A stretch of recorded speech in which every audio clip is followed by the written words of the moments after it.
In this video, we will be seeing how to set up that UI for AI application in Google Cloud. And yeah, I'm already here in this compute engine and VM instances. Right now, there is no instances. I'll create one. I'll leave this default. I'm taking E2 type instance that is having 4 GB RAM.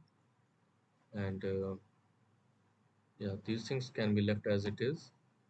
I'll just enable HTTP traffic as we are having the Apache server running on port 80. Later on, we also have to enable the port 9999 where our UI application runs. And for the user data, we need to go to advanced and management. Here it's called startup script. So I have created it. So if you see this,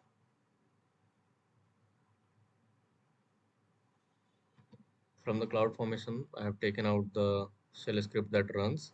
I did some modification. So for example, in EC2, the home is um, slash home slash EC2 user, but here I'm passing this character that will get the root user at this time. So root will be the home that will be used. Then if you compare this with the user data, only that difference will there. Few more differences you will find, like the public IP. That's this API that we need to do a curl to get the public IP of the instance from the user data from the startup script.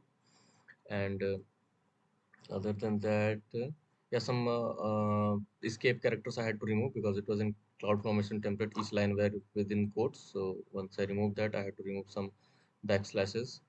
So those I did. So let me copy this and use this in the startup script and leave other things default, create. And while it is being created, let me show you how I'm going to enable the port 999. So we need to go to firewall. We need to create a firewall rule. I have already created one.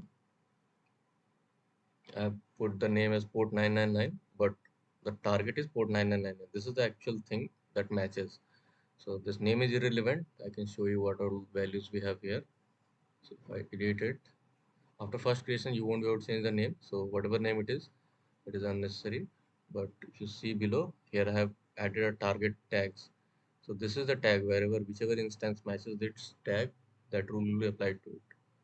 So if I go below, I'll enable port 9999 and just save it. So this is for enabling port 999 and the source is any source, any IP, just like in AWS, we have this IP for allowing from any incoming IP. And I'll save this.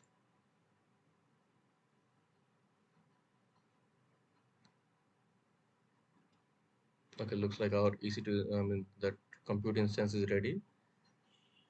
To add that network tag, I'll have to go to this, edit.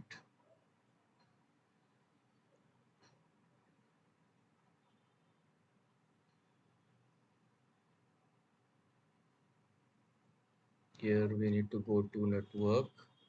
The HTTP is already allowed. When checking this, you will see that this tag gets added. Now we will be adding our target tag, that is port 9999. This will open the port 9999 for this instance.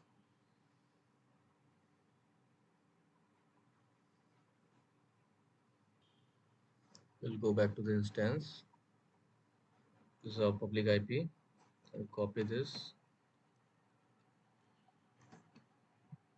See, our UI is ready. It just got the response from the first initial query. Then we can launch the application from this one. It's running.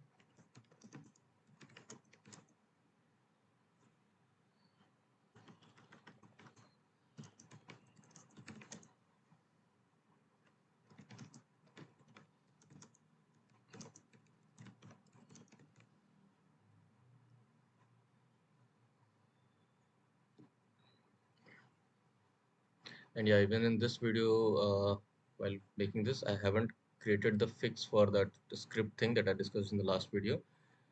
Here, if we see the HTML that is gets injected in the below part, it is replacing the inner HTML. So no matter how many times we run the same code, it will be just single time we will be able to see the render. But in case of a script, we are creating a script tag and then adding it to a DOM by using document.body.html append child.